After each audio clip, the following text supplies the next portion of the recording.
Heartbreak. Most of us experience heartbreak at some point in our lives. Divorce, separation, or loss of a relationship can leave you feeling completely devastated. Even those of us who are well put together can find themselves in the midst of a heartbreaking relationship and may feel like they may not be able to get out of it. My question to you today is, what behavioral patterns do you have that keep you in the continuous cycle of heartbreak? So you find yourself dating the same type of person over and over again, just a different name, a different face, but same case. And that's because of your conditioned relation style pattern. Let me share this story with you. I was dating this female, and in the beginning of the relationship, it started off great. I remember she shared with me her goals, her dreams, her aspirations, her fears, and some of her traumas. But anytime she told me something that tugged at my heart, I remember feeling I want to change this for her. I want to show her something different. But we all know that all has to come from within. I couldn't show her how to be happy. That had to come from within herself. But I tried, and it didn't work. So eventually our relationship came to an end.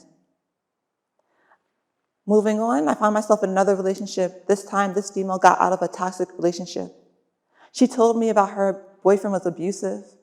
She told me how she had multiple relationships that were always ending in some type of negative abuse, either physical or emotional. And once again, I felt a tug at my heart. And I thought to myself, I want to change this for her. I want to show her something different. But that all comes from within. She had to figure that out on her own. But I tried, and I started to feel completely overwhelmed. Eventually, our relationship also came to an end. Can you tell me what the issue was? For the longest time, I thought the issue was them. But I had to soon realize that the issue was also me. And that was because of my relation style dating patterns. Relationship patterns is repeating the same behaviors over and over again with different people in your life. Relationship patterns can also be known as relationship templates because without knowing it, you bring your unhealed baggage to different relationships, and that causes a repetitive cycle. There are 5 types of relationship patterns. 1, there's the fixer. The fixer is, like myself, someone who always wants to help someone, to fix them, to help them out, to push them in the right direction, even if that person may not feel like they can move in that direction. The issue of being a fixer is it can leave you to feel completely drained, and it can make the other person feel like they can never live up to your expectations. Next, we have the alpha. The alpha pattern is someone that takes control. They are controlling. They tell you how to do it, when to do it, and where to do it. The issue with the alpha pattern is it can leave the other person feeling that they have no sense of control in their life and they can feel powerless. Parent-child pattern. Like the title, one person in the relationship is the parent and the other person in the relationship takes on the role of a child. Now this can look like a nagger, like a mom, a nagging mom. Did you wash the dishes? Did you check out the trash? No one wants to be in a relationship with a nagger. This can make the other person who's in the childlike role feel like they aren't worthy enough or that they can't stand on their own 2 feet. Next, we have the codependent pattern, when someone relies heavily on their partner. The codependent pattern is one of the most common patterns. But unfortunately, with this pattern, it can allow people to not feel like they can do things on their own. They can also lose a sense of who they are and feel too caught up in their significant other's life. Lastly, we have the push-pull pattern. The push-pull pattern is exactly what it sounds like. One person wants a relationship, the other person doesn't want it. It's a tug of war. One person is a cuddler, the other person isn't a cuddler. One person wants to keep talking, the other person wants to make it official.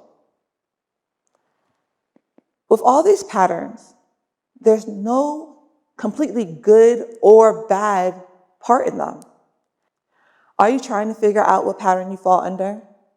I'm going to give you a second to figure it out. And while you do, I'm going to give you another example of something that might sound a little bit more familiar to you. Who here is familiar with Madea Family Reunion? Okay. So in Medea's Family Reunion, there are two characters, Carlos and Lisa. In the beginning of the movie, you see Lisa wakes up in a bed full of rose petals. She wakes up and she follows these rose petals, which lead her to her bathroom. As she's walking, she hears the sounds of a beautiful orchestra playing. And when she steps into her bathroom, she sees this orchestra playing with more rose petals all over the floor. In the bathroom, her fiance, Carlos, is leaning against the tub, and he reaches his hand out to her ever so lovingly, and she walks to him and they embrace. Carlos then tells Lisa, "I made you a hot bath for your soreness." Now, the way the scene was played out, it is made to lead us to believe that Carlos is his loving, nurturing fiance. But we soon find out that he's everything but. Carlos was actually controlling and abusive. Throughout the movie, we later find out more dynamics of relationships that Lisa had. One dynamic was the relationship she had with her mother. That relationship showed that the mother was completely controlling and manipulative. Can anyone tell me what relationship pattern was displayed in this movie? If you chose alpha, then you're 100% correct, and here's why. Lisa's mother was controlling when she was a child. Lisa eventually, when she got older, got into a relationship with a controlling man. Now, in the real world, it would be more than just one type of relationship. It would be multiple. But in the sense of this movie, we'll stick to this one relationship, the mother, and then also with the fiance, Carlos. So because of Lisa's childhood relationship with her mother, who was controlling, Lisa became attracted to other controlling individuals. And as we know, the controlling mindset is the alpha pattern.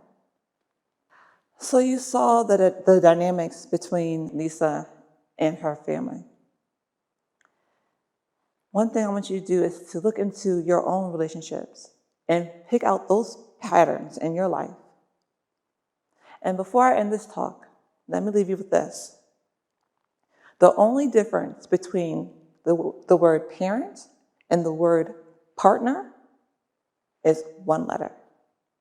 Thank you.